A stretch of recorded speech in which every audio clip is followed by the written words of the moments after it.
So ito okay na siya. Yan, nagwawash na. Ang ginawa ko na Samsung Wabble 8 kg. Ang problem nyo kanina, hindi pumapasok yung water.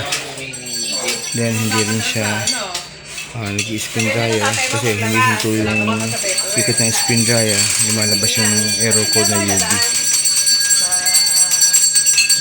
Hindi naman ko kumit na ako. Ganito na.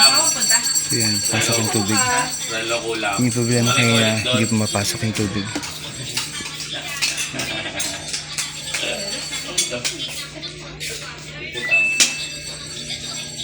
Ay, wala pa din eh.